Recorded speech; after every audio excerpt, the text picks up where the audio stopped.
Hello there, everybody. Welcome along to EFL Debates. I'm delighted to be joined by Jon Palmer from Gloucestershire Live and the Gloucestershire Echo to discuss Cheltenham Town. How are you, Jon? I'm very well, thanks, Gab. Good to see you again. You okay? Yeah, very well, thank you. Of course, this is another one of my summer deep dives. This one on Cheltenham Town. I've also done some others on YouTube and Spotify, so you can go check those out. I know you had we mentioned off air, Jon. You had a breakfast with Wade Elliott in Bristol this morning for an article that you've got coming up for the Gloucestershire Echo. So the biggest question, I suppose, is what did you have for breakfast? Well, Wade was very healthy. Had avocado on toast. Oh, that's very nice. Yeah. We had a couple of hot drinks and good to spend a couple of hours with him. He was very good of him to give up his time because he's very busy at the moment, I think, with the players back in for pre-season testing, fitness testing a week today. So it's starting to gear up now. Obviously, there's a lot of work to be done. So I'm really grateful that he gave up his time. Some really good chat about last season because he's coming up to his first year in the job now. And then also looking ahead to this season and comparing last summer to this summer was quite interesting because last season there was a big turnover of staff with Michael Duff going and some other backroom staff, quite a few players going. This summer's probably a little bit more stable, but obviously Mickey Moore going has made a big difference. So it's been a different kind of summer, but I do think there's more of a core there, staff and players, than there was this time last year when everything seemed a little bit up in the air. Yeah, I'm sure the loss of Mickey Moore to Shrewsbury Town has certainly affected things because it's altered the planning that Cheltenham Town can do. I mean, whether Mickey Moore already had certain plans in place, but even if that's the case, then Wade Elliott's still got to take on a lot more in terms of the operational side of things, making phone calls and making sure that the deals get done. Yeah, I think the new head of recruitment should be in the latest by the end of next week, which I think is vital to get that done, get the new person installed, and then, so obviously we both know how important that role is at any club these days. And that was probably, Mickey Moore was involved in a lot of aspects of the club, but recruitment was probably where he really was very proud of the work he's done with the academy and things like that. But I think the recruitment was what really got him the reputation that made other clubs take notice and had a couple of offers to go and obviously accepted Shrewsbury. I felt like the opportunity is going to start to come for him more regularly. I wasn't sure whether he'd get an offer this summer or not, but I can definitely see why Shrewsbury wanted him for what he's done at Cheltenham. You look back over the time he's been at the club since 2018 and the budgets he's worked with and the relationships he's had and built and the loans that he's made. And, the proof is in the pudding, really. He has done a great job. So it will be different without him, but there's a lot of good stuff in place at the club anyway. So yes.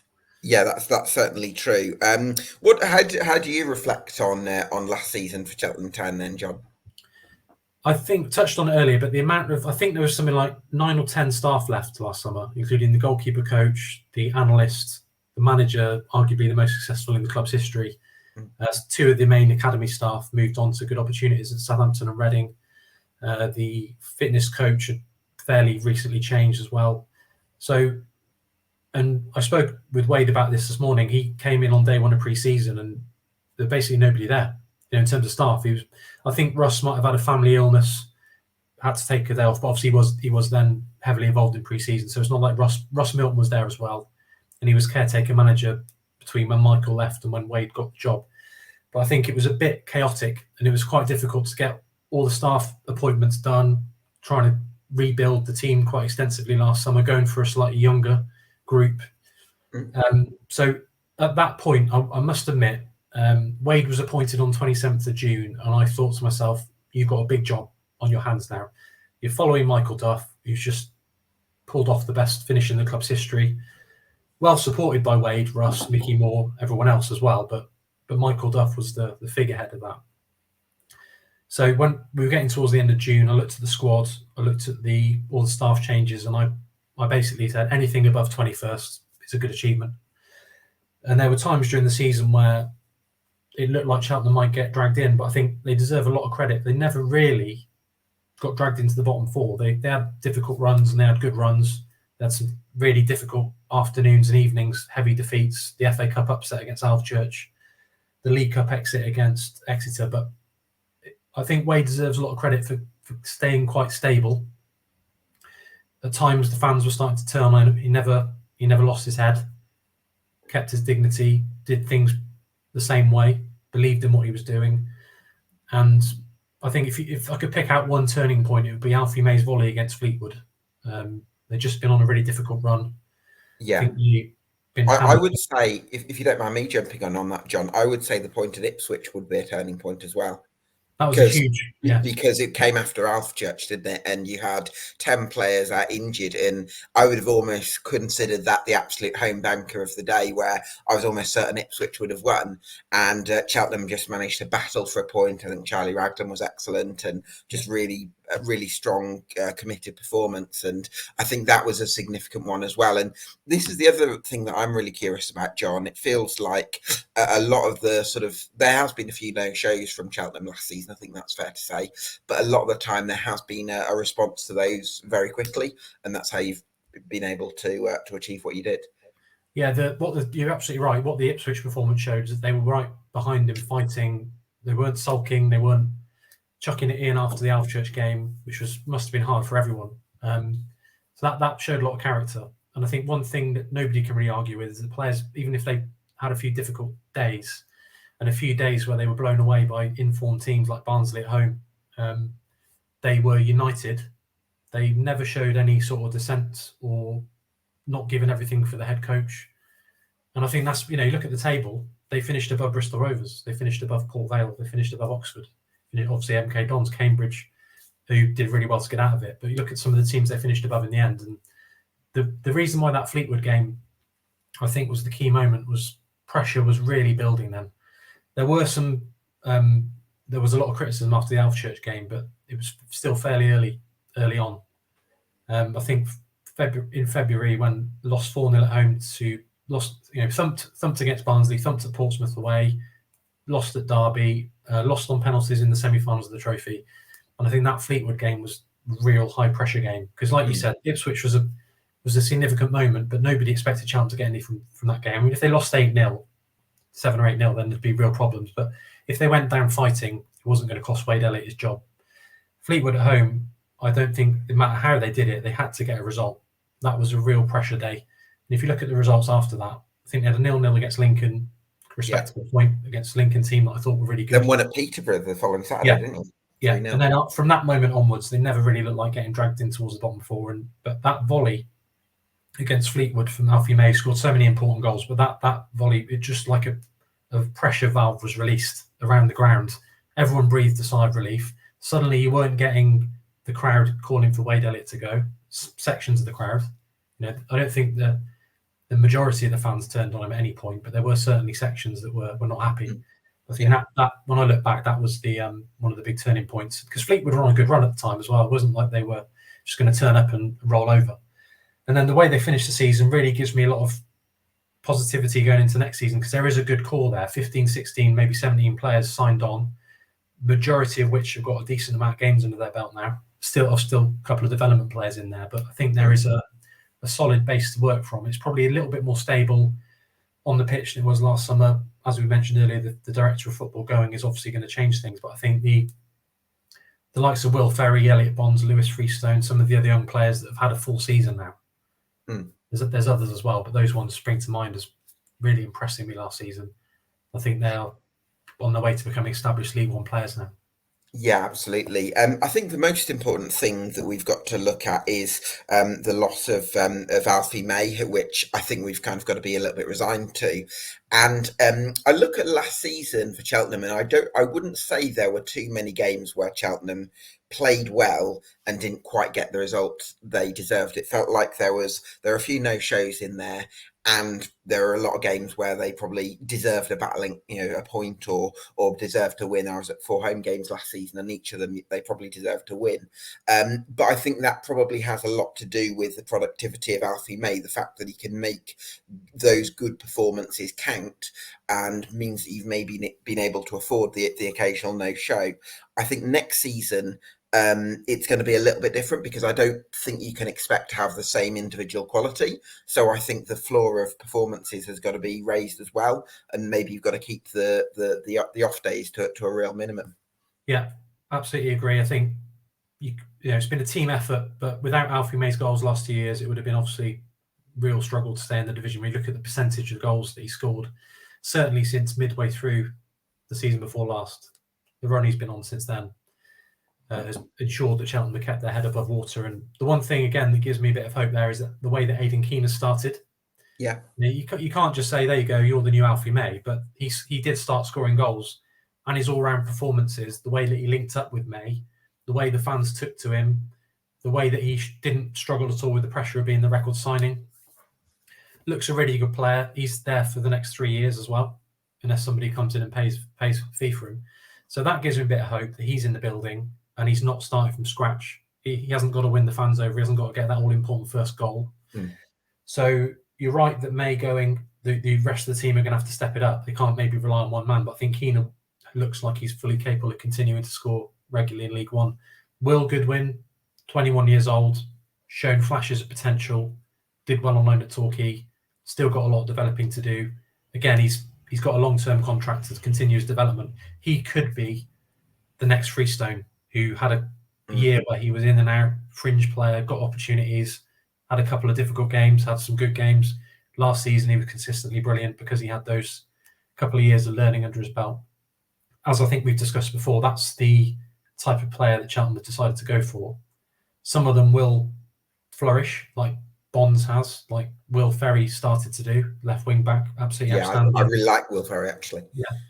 And others it might not quite work out, but I can see why they are going for that type of player. And one of the things that I chatted to Mickey Moore about on Tuesday when I spoke to him for the last time, sort of before he officially leaves Cheltenham, was the decision last summer to lower the average age of the squad. Like, you do need some experience, but the average age definitely came down. That's why I think it's vital that Circum stays, because Raglan's gone, May's on his way out. There's the leadership group over the last few years have all gone away. Boyle, Tozer, Varney, still got Long, and there's some other Circum characters in there. But I think it was vital that Circum looks positive that he's going to stay. I think that was a vital one. But it's going to be a group of emerging young players, some of which will flourish, some of which might have to be a bit more patient with. Yeah, that certainly makes sense. I did want to talk to you about Will Ferry, actually, because I think he might be one that goes under the radar a little bit outside Cheltenham, because he had a slightly injury disrupted season last year. But I think when he played, he really impressed me. I think he looks really agile. I think he looks capable of taking people on. I think he looks quick and, really exciting wing back. I think he's capable of being one of the better left wing backs in the division next season if he continues his current trajectory. Yeah, I'm really impressed with him. He came in, his debut was the Exeter game. Tough night for everyone in the EFL Cup. Sure. What a start for him. He'd only just signed for Cheltenham, and he comes into a team where there'd been a few changes, and it was just Exeter put out a stronger team and just blew Cheltenham away. As you know, it was an embarrassing night, but he actually thought he was probably Cheltenham's best player that night, which wasn't that difficult. But at least he showed a bit even in that game. Then at that point, it looked like it was going to be a good battle between him and Ben Williams for the left wing back spot, with Hutchinson going out on loan. So I thought those two were going to be quite tight. And this isn't a criticism of Ben Williams, but Ferry has just rocketed ahead of him with his performances, and I think he's definitely firmly first choice left wing back. I'm sure Williams will want to have something to say about that in pre-season. I think Williams will come back because I think he showed a lot of potential in the season under Michael Duff. For whatever reason, last season didn't quite go as he might have hoped, but hopefully with a good pre-season he can come back and provide that competition as well. Yeah, but Ferry, his ball carrying, his technical ability, his deliveries were good, putting some good balls, more of that to come. For further year down the line, he's enjoying it. He's moved to the area, settled in at the club. I think I definitely have him in that bracket of players that Cheltenham will be thinking could make them some money. Hopefully a few years of good service, but I think he can play at a higher level based on what he's done when he got up to speed last season, when he was fully fit and firing. Really, really impressive. Yeah, absolutely. Talk to me about the importance Sean Long has had at Cheltenham Town, because you mentioned, you touched on it there in terms of that leadership group. Does Sean Long take on extra importance because of his experience, the fact that he's a Cheltenham stalwart? I think he's underrated. I think his importance is underrated. He came in as a right back in a Gary Johnson back four, and was basically hampered by injuries for a year. Then he sort of fitted it well into the 3-5-2 as a right wing back for a bit under Michael Duff. Then he's made the right side really centre half position his own. Not an easy man to see off Charlie Raglan, but he sort of was battling for that starting position really with Charlie Raglan, and with Wade Elliott selecting him as captain, and his performances consistently. He's dogged, he's committed, he's not afraid to get hold of one of his teammates and tell them what they're not doing or what they need to do. He's not a hugely vocal player, but he's not afraid to make a point and get his point across very, very simply and clearly. This is what I expect of you. You're not doing it. You need to do it. So he does organise a little bit on the pitch, but I think he's underrated. He's wholehearted, strong and fit. Probably suits him playing on the right of a back three. He's not really a natural wing back. He's not really a centre back naturally in a four. I'd say he's either a right back or right side centre half. I think it suited him quite well. He's not bad on the ball, but he's not really somebody like a Matty Blair or Ryan Jackson who's going to bomb past players, get to the touchline and put the ball over. He's got a long throw, which is useful as well. Not as long as Ben Tozer's, but it's decent. And I think he goes under the radar a little bit. And with the average age coming down, I mean, he's not an old player, he's still in his 20s, but I think he's an important figure and one that Wade will again be leaning on a lot on the pitch as a leader this season. Yeah, absolutely. I sometimes feel though with Sean Long that I think because he is a right back, he can still have those tendencies from right centre back to really get forward, and I don't know whether sometimes that can almost overcomplicate things a little bit on the right side of the pitch, as opposed to giving the right wing back sometimes a little bit more space to attack the flank. I don't know what you think about that. Yeah, I think we touched on this before. I think one thing that Michael Duff, I remember him mentioning it quite a lot. He really wanted Will Boyle when he played on the left of the back three. He wanted him to drive forward with the ball, get up the pitch. That was one of his favourite catchphrases. And Charlie Raglan mentioned it as well when I interviewed him a couple of weeks ago. One of Michael Duff's favourite phrases was "get up the pitch." So Raglan described it as a rolling back four, where if one of them goes, the other four form a solid back line. But they did have licence. So I don't think there's sort of too much traffic when Long decides to make a little run forward. I think it can work quite well because he's quite tidy. He's quite tidy on the ball. You can tell that he's played a lot of his football at right back. But he will not come out second best in a physical contest, Long.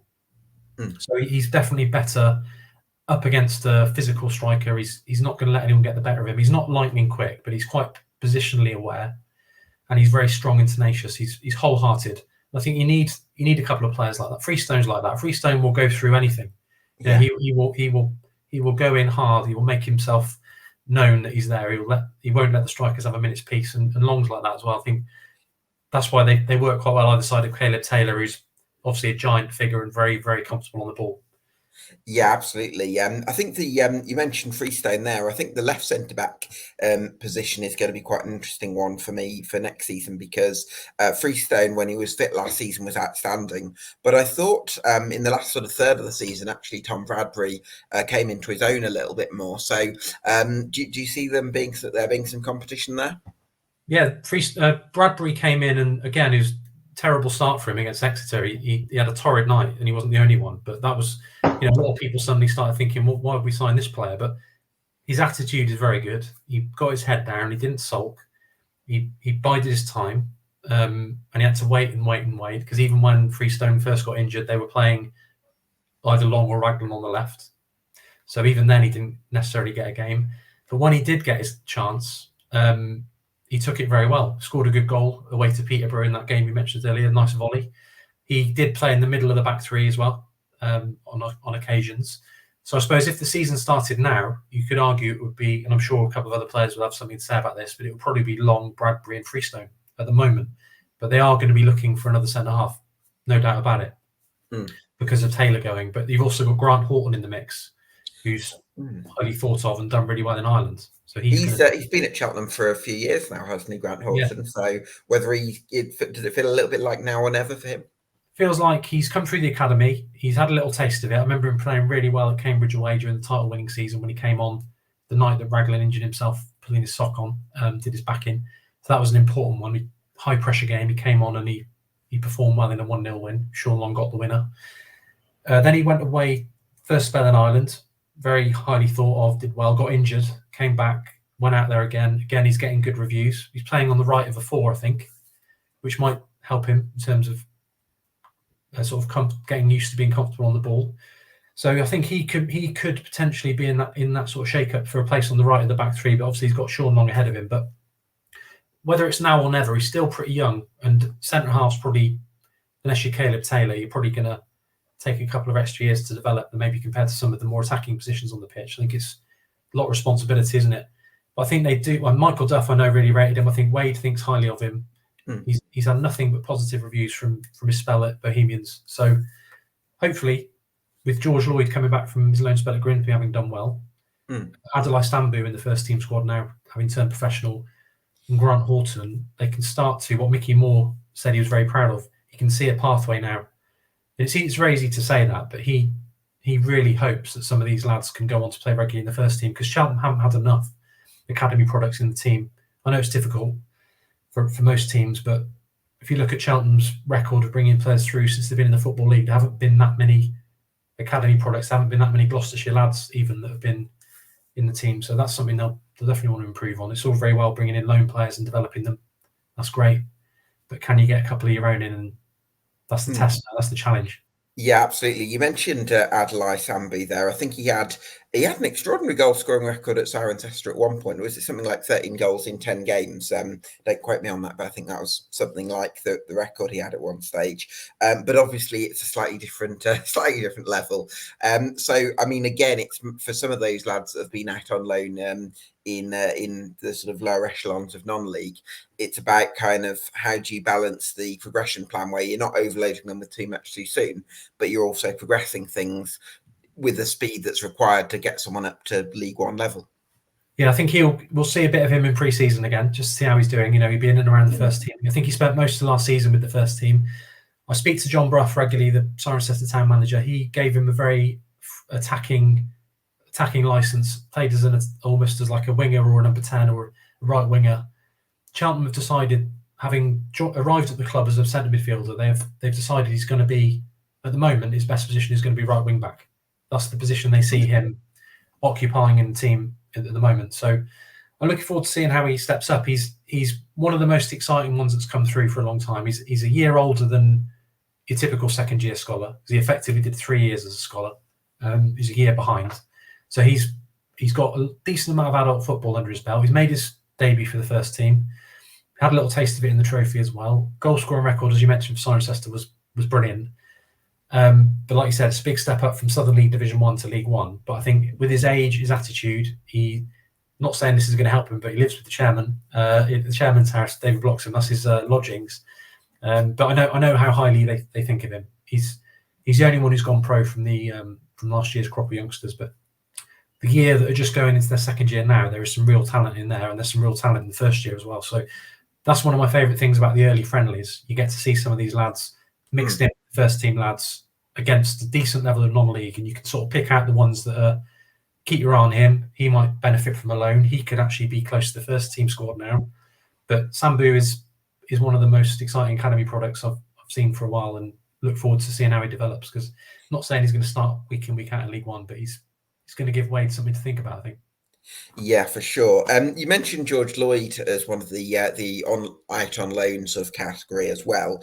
I think he had a good loan spell at Grimsby, definitely 5 goals in 21, made a real impact and certainly suited their style of play. So delighted for him to sort of have a bit of momentum, and I think he probably will feel like he can become part of the Cheltenham squad. But I also feel like with Alfie May going, Cheltenham have got to try and do some sort of trade-off where you're not going to have someone who's going to be Alfie May unless Aidan Keener has just absolutely extraordinary season. But let's sort of measure expectations there. But maybe if you can have 2 or 3 good strikers who you'd be happy to start at any point, maybe 3, to so that you've got the depth to sort of compensate for maybe not having that one sort of star individual. Yeah, George Lloyd, the one thing they would have wanted out of the Grimsby spell, they wouldn't have wanted the reports to come back, well, he did well, but he didn't score any goals.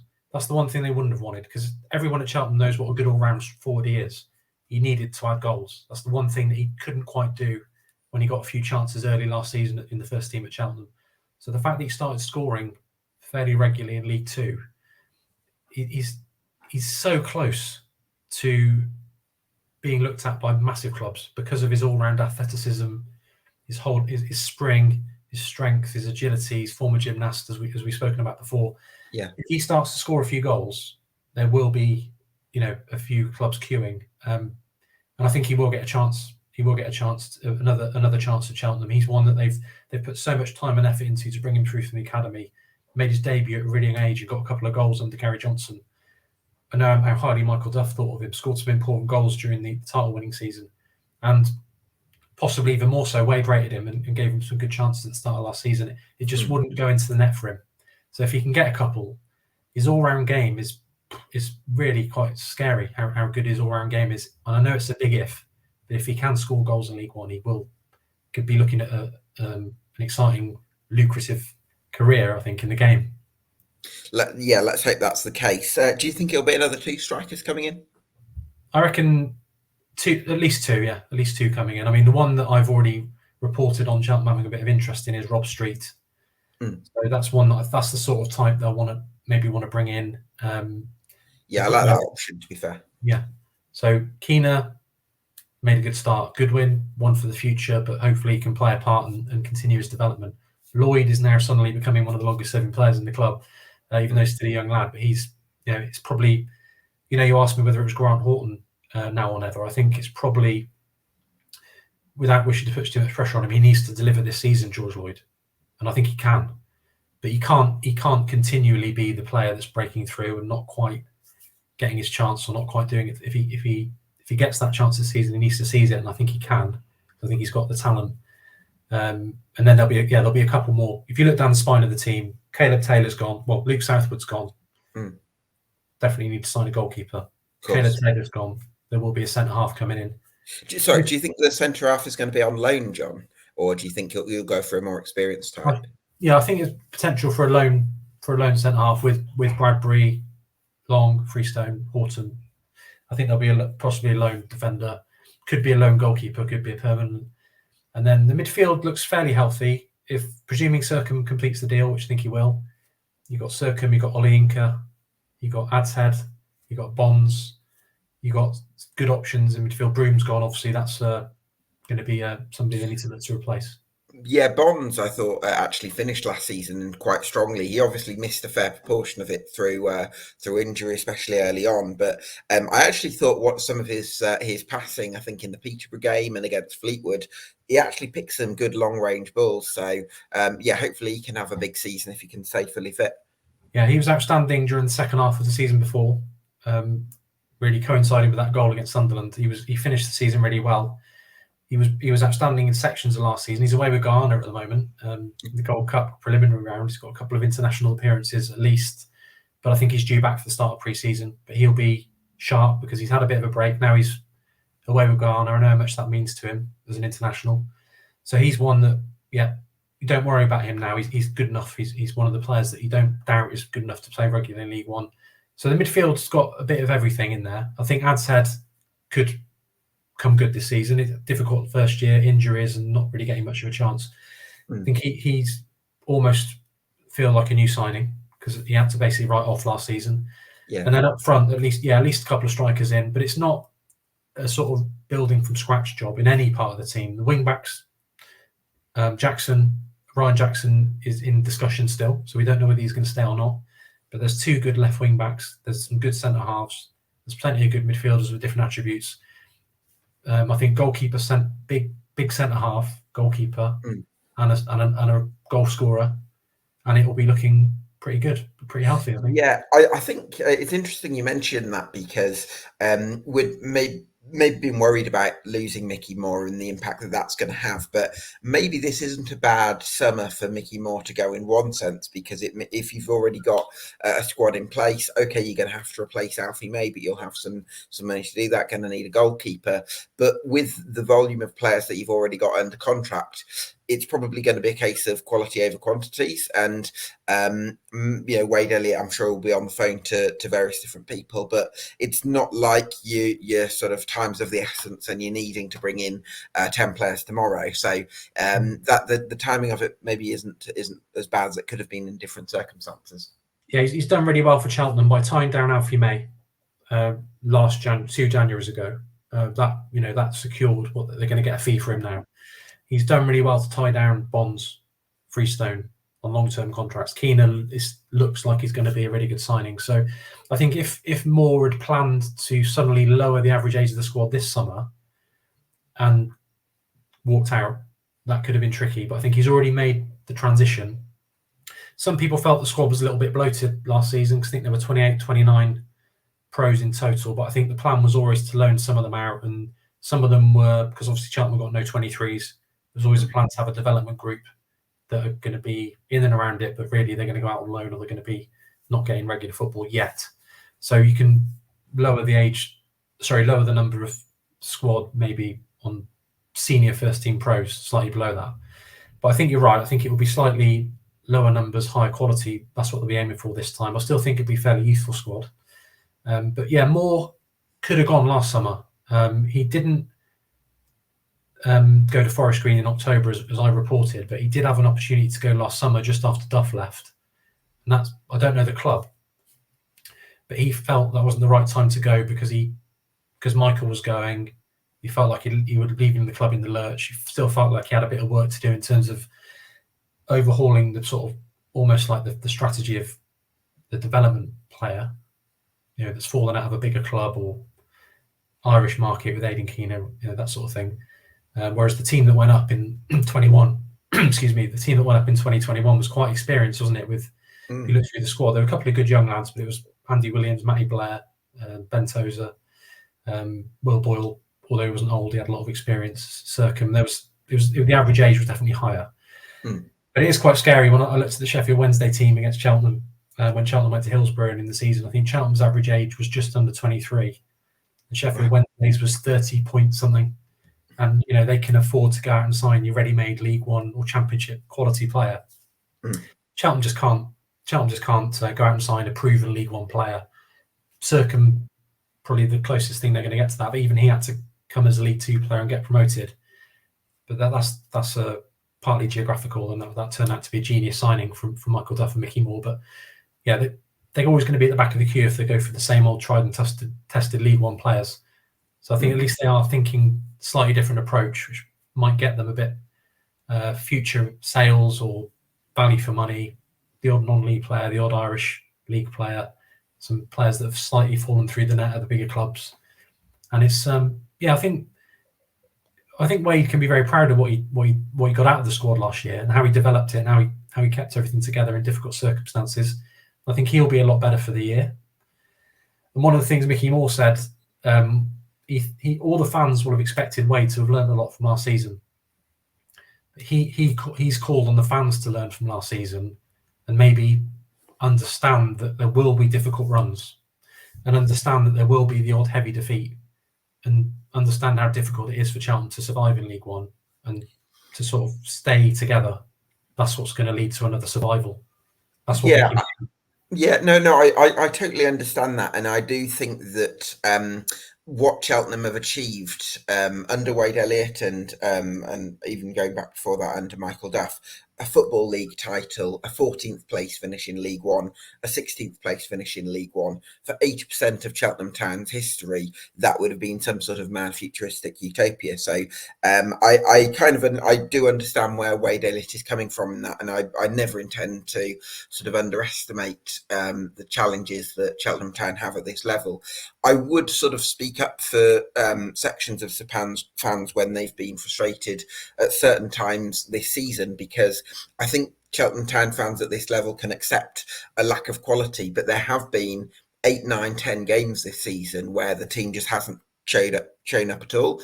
And I think Cheltenham fans can accept maybe their team is going to fall short in terms of quality, but I think they want to see a certain level of ethic and a certain level of fight from their team. In a lot of games that's been the case, but there's been a few games where that hasn't been the case, and I can understand why they were frustrated with that on occasions. Yeah, totally agree. There were some games last season that were head-shakingly bad.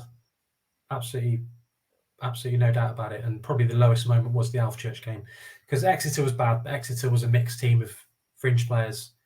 James Taylor played, a couple of players making their debut. It was a second string really against Exeter's first team, but Alfchurch was poor, probably one of the worst results in the club's history in terms of FA Cup. And then there were a couple of droppings against really good teams. There were a couple of poor efforts against teams in and around Cheltenham. So I would never criticise anyone that pays their money, travels up and down the country for being able to have an opinion and that sort of thing. But I think overall, Cheltenham fans have had it pretty good, and can look back on with a lot of pride on, Cheltenham's longest ever spell in League One is 3 years. So they've matched that now. So if they can stay up again, that's another little bit of history made with a fourth season in a row, with probably the second smallest budget last year and the year before. I think expected to be the lowest budget this season, although there'll be a couple of other smaller clubs. The fact that Accrington and Morecambe have gone, the two of the ones that were down there with Cheltenham, I think they're going to be, although two of the big boys have gone up, a lot of the clubs coming up, your Leyton Orient, Stevenage, I think will have significantly bigger budgets than Cheltenham. And yeah, it's difficult. It's I saw a table that showed that Cheltenham had the best value per point 2 seasons ago and the second best value per point last season behind Plymouth. Shows you what a great job Schumacher's done. But they're up there in terms of budget to points. Doesn't really mean that much. I mean, if it was just purely down to budget, what's the point in having a manager and a head of recruitment? Because obviously there's more to it than that. And just because you've got the lowest budget doesn't mean you turn up and accept losing 4-0 at home. But I think when you look at it as the season as a whole, I think it was something to be proud of again. Although there were more ups and downs than the previous year. There were less goals going in at both ends than the previous year, which was probably more entertaining. There was 80 going in at one end and a lot more going in the right end. But this season, they wanted to tighten up the defence, and they did. They've obviously found goals quite hard to come by until Alfie had another few of his brilliant scoring runs. But I think overall, it was a tough summer last year. So I think to come out of it in 16th, but yeah, I'm never criticise fans who pay their money to have an opinion. That's absolutely fine. But I think they're just almost like preparing fans for there will be difficult runs in League One for Cheltenham Town. So just part of the deal. Much better that than being in the National League winning every week. Yeah, that certainly makes sense. I want to ask you about James Olayinka, John, because we've talked about midfielders that we're going to be happy to say, we're pretty sure they're going to do a reliable job next season in terms of Liam Sercombe and in terms of Elliot Bonds. You're probably looking at one or two more that are going to need to see if they can push things on a little bit more. You mentioned Dan Adshead there, who I know was really highly rated as a teenager. You've also got James Olayinka, who I mentioned. Elliot Chapman's in there as well. Elliot Chapman, yeah. What does next season look like for those three? Well, I think Bonds would be nailed on as the sitter. And then Sercombe is, as we mentioned before, vital. I think Olayinka, who you asked about first, I think he came in with a big reputation, having come from Arsenal, done well on loan at Northampton, also been on loan at Southend. Quite excited about him when he came in. He made his debut at Port Vale away and got an assist in the first half for Daniel Ndulu, and then he got injured. Didn't see him for a while. Then he came back in. And he has definitely shown flashes of absolute brilliance. And I think he could potentially fill the broom role, or the more attacking force. But I think he can also play as in a more of a box-to-box role. So I'm quite excited about him. His first full season, really. Although he came in quite early last season, I think this will be his first proper season. Hopefully he can stay injury-free. Quite excited about him. Adshead, we touched on, fresh start for him. Chapman is under a little bit of pressure. It's the last year of his contract. He's been on loan at Oldham. Didn't really work out for him last season. I still think there's a player there, left-footed, 6'3", good experience. Is probably a big year for him if he's going to push himself back into the thoughts. But he's different. He's different, left-footed and different to the other ones. Offers something a bit different. He's quite good technically, quite good dead ball. So there is a good mix in there. I think Ollie Inca could be a big breakthrough year for him. Although he had a taste of it last year, I think he's one that could really take sort of centre stage in some ways. Yeah, absolutely. Are we looking at 5 or 6 additions for Cheltenham Town between now and the end of the window? Yeah, I think with a couple of loans. I'm sure there'll be a few loans in there as well. I think, not a huge amount because obviously they haven't signed anyone yet. I think they'll be trying the ongoing discussions with Jackson. That will probably influence whether they need to obviously go out and find another right wing back or not. Presuming Sercombe puts pen to paper, which I think he will. That's another one done and dusted. And then I think it will be 4, 5, 6 players. I think Max Harris will be number 2 goalkeeper, having done well on loan. I sometimes wonder that with Max Harris whether it's going to be a similar situation to Lovett, where you back up for so long, but it's difficult to trust someone who's not hugely experienced at a level like League One, where you're facing your Barnsleys, Boltons, and Sheffield Wednesdays. So, do you think he'll get opportunities in the Cup next season? Yeah, I do think he will. I think it's a big year for Max Harris because he's had a year of full year of playing for Weston-super-Mare and Bath, and his reputation has continued to grow. He could struggle this year by sitting on the bench every week. That could affect his development. But I think they know now that if the number 1 is injured or the Papa John's Trophy games, he's ready. They wouldn't worry about putting him in. Now, I don't expect him to go in and be number 1 this season. You never know, but I don't think he'll be going to be number 1. But I think I really liked Reece Lovett as a goalkeeper, and he, like you said, he was around for a long time, always waiting to break through and never quite managed it. And that was largely down to the form of Flinders and the likes of Scott Flinders and other people. You've had some good goalkeepers, haven't you? Very lucky with goalkeepers and goalkeeper coaches, but because I think James Bittner is very good. But I think Max is closer to it than Reece Lovett at the moment. Reece was good. Reece was a good lad, and he's still at Torquay. He's still a professional footballer. But I think Max is close. I think they really, I get the impression they really do see him as a future number 1, not just as a perpetual understudy. So hopefully because he's another Gloucestershire lad, that would be nice to maybe one more year on the fringes, and then he could potentially make it his own. Yeah, well, let's hope that's the case, because sounds really promising from that perspective. Is there anything you're a little bit concerned about with Cheltenham Town going into next season? Well, they need to get the head of recruitment in as soon as possible. Like I said earlier, I think that'll be done by the end of next week. I think that's in the pipeline. I'm slightly concerned if the Alfie May situation drags on and on and on, that it could affect other areas, other targets. Or I firmly still expecting him to go, and I think I've reported what I know already, that Charlton are very keen. I think there's been quite a bit of progress in that area with Charlton, but I think there are other clubs seriously interested as well. He deserves the move. I think everybody's resigned to the fact he's going to go.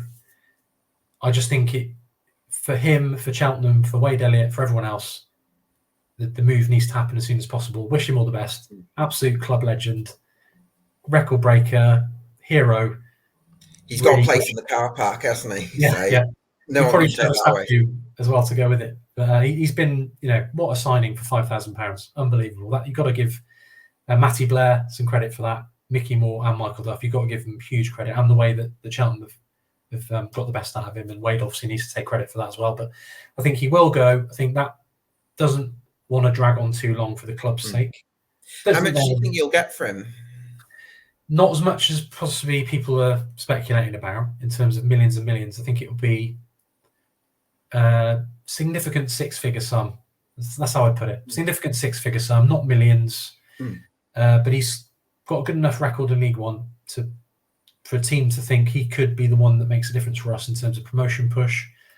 Could he even get a lower Championship club? Could he get an ambitious League Two club? You never know. But I think significant 6-figure sum.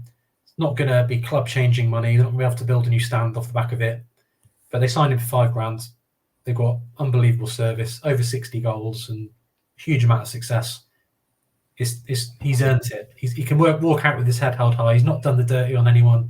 He's not down tools because he wants to leave. He's been brilliant, and that's slight concern that if that's still dragging on near the start of the season, it could disrupt things slightly, because it happened before. It's a long time ago now, but Stephen Gillespie got a move in 2008 to Colchester for 400,000, and Cheltenham couldn't replace him. They tried and tried and tried. They had a pot of money, couldn't replace him. Last ditch signed Lloyd Owusu, Josh Lowe, but just didn't get the season off on the right note. Turned out to be a very difficult season. Keith Stanley was sacked after 6 games, and with Gillespie still there, or with Gillespie gone earlier, I think they'd have been in a better place. So that was they won't want to repeat of that. It was a long time ago now, and time to change. But I think if Alfie could get his deal done as soon as possible, and I think it would suit everybody. And somebody we're very lucky to have him. Cheltenham will have a little bit of money in the bank, and they can start to properly plan. I know they're planning for life without him anyway, but they can properly start to, decide what they're going to do in terms of trying to replace the big void that he's going to leave. Yeah, of course. And that's the other question. How much of the Alfie May money do you put straight back into the playing budget, and then how much do you sort of put into a kitty for other initiatives for the club to try and grow in other areas? Yeah, it's good. It's a good question. I don't know exactly what they're thinking, but last summer they had the training ground purchase, which was brilliant. That shouldn't be underestimated. I know how proud the board are that they own their own training ground, which is a really nice facility, envy of a lot of clubs in League One, probably a little bit higher. So they bought the training ground. That was a slight expenditure last summer, along with a bit of a loan, but nothing major to worry about. So they've done that. Absolutely brilliant. They can now develop it the way they want over time, and it's an asset. There's none of that to worry about this summer. They're in a really strong financial place. £400,000 profit last year. You'd like to think that will give them a little bit of wiggle room in terms of budget this year, plus the Alfie May money.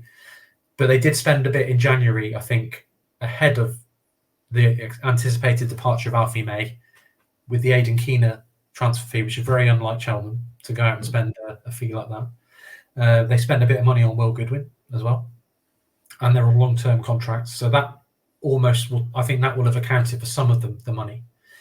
A lot of that money came from selling Ben Tozer and Will Armitage to Southampton, Tozer to Wrexham. So it's just really solidly run club. You know enough about the club to know they don't chase the dream. They don't spend beyond their means, and that's why I'm always impressed with how they managed to scrape their way and battle their way to 15th, 16th in League One without risking anything. I know sometimes the Aidan Keener transfer fee was a slight risk, but they're not risking the future of the club. Yeah, they're not gambling on the future of the club.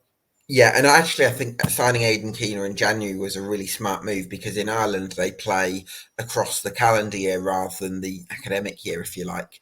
And so it was actually a closed season then. So whereas as opposed to signing someone from Ireland in the summer when you're signing them in season and they don't really have a time to recuperate, you're kind of signing him in post-season, which I think was a really smart move.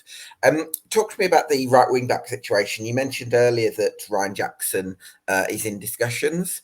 I think Ryan Jackson did really well, considering for someone that you signed after the window had closed and May Blair had got injured. But I'd maybe look at, if I was in the club shoes, maybe look at seeing if we can bring in someone else that's possibly a loan signing that's a little bit more high potential, and maybe even keep Ryan Jackson on as a squad player. Yeah, I think you might be right, Gab. I think there might be a lone right wing back, because they've got Sean Long, who can play there. They won't want him to, but he can.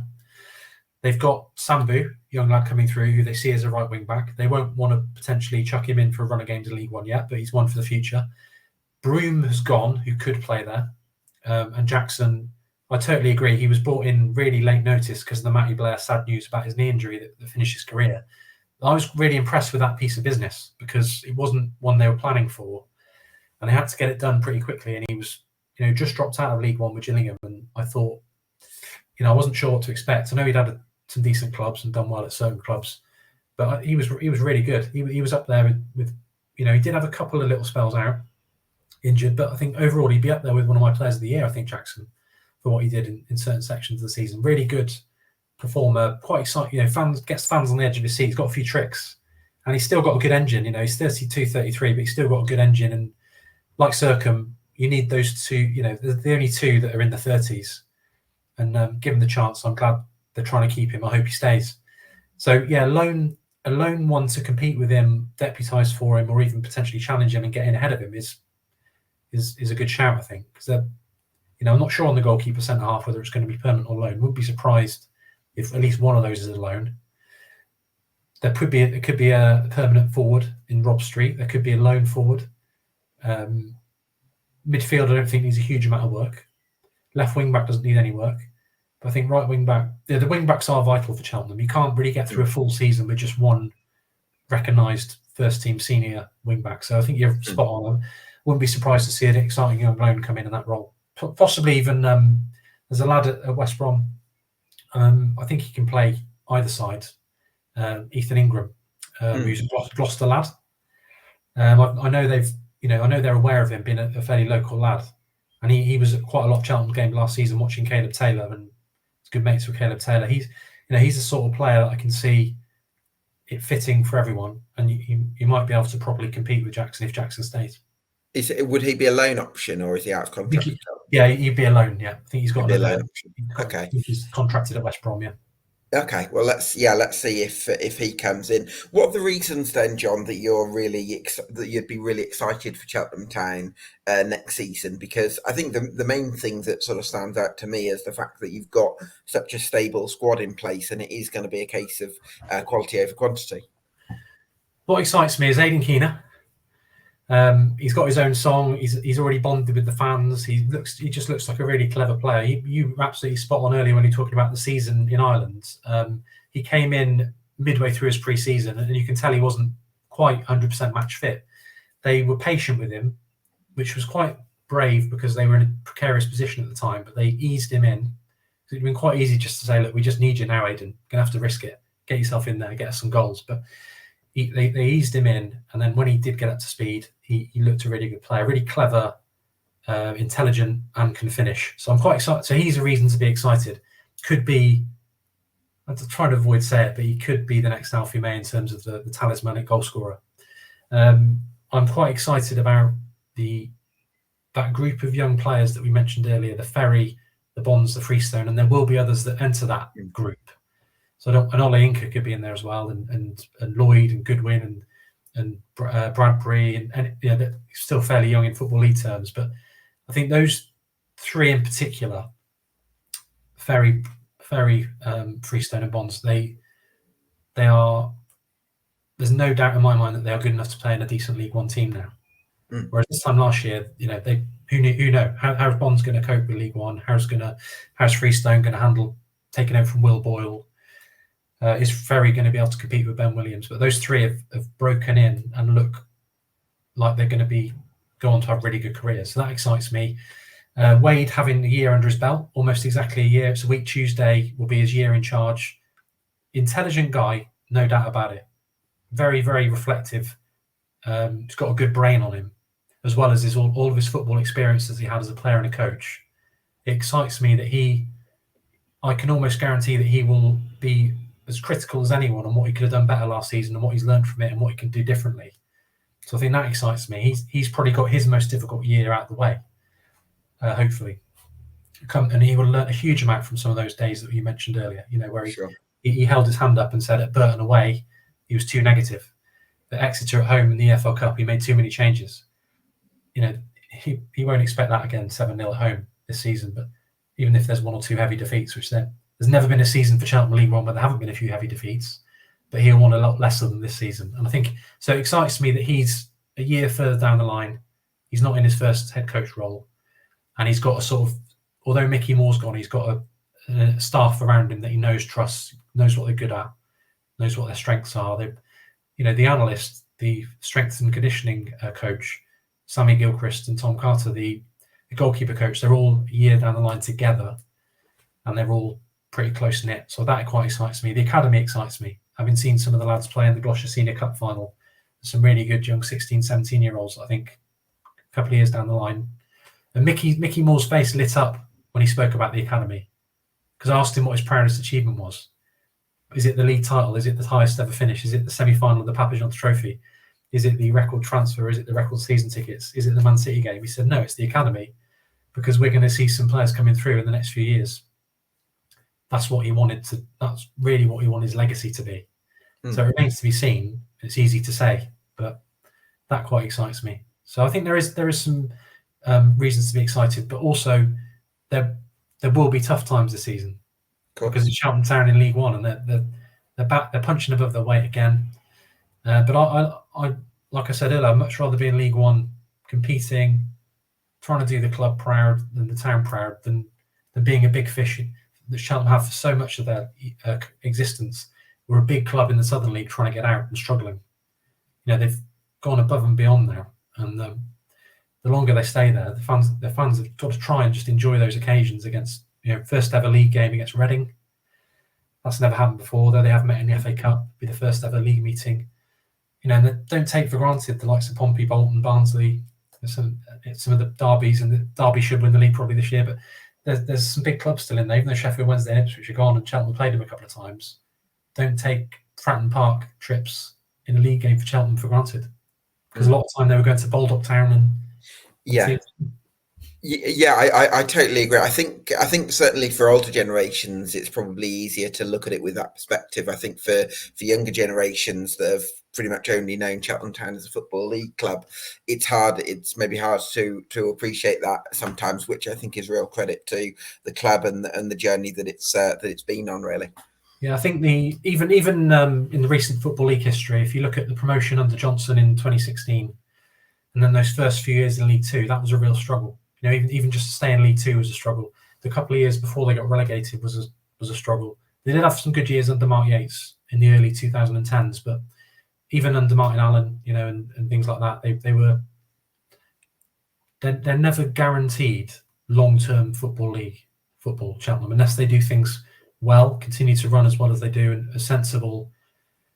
The big thing is staying in the football league. League One's great, absolutely brilliant, but sustaining football league, that's when Cheltenham are struggling in League Two. That's when there's a few questions seriously need to be asked. I'm not saying that being in League One means you're immune to criticism. Definitely not saying that. But when Cheltenham were sort of getting thrashed 4-0 at home by Stevenage and things like that, that's when Stevenage won a force that they possibly are now under Steve Evans. But when Stevenage were themselves struggling to stay in the football league, which wasn't that long ago. Cheltenham were almost a whipping boy in League Two. So yeah, I think aim high, enjoy it, try and drink in the big occasions in League One, and I think there is plenty to be excited about. And if, as we said earlier, if Cheltenham stay up again, they've broken a new record. 4 years in League One would be a new best achievement. So hopefully they can do that. Absolutely. Jon, such a pleasure Cheltenham Town with you. I absolutely love your work on Gloucestershire Live and the Gloucestershire Echo, covering Cheltenham Town and all local sport. This has been EFL Debate, the Cheltenham Town Summer Deep Dive. Thanks to you for watching. Subscribe if you're watching this on YouTube or Spotify, and we'll see you again very soon.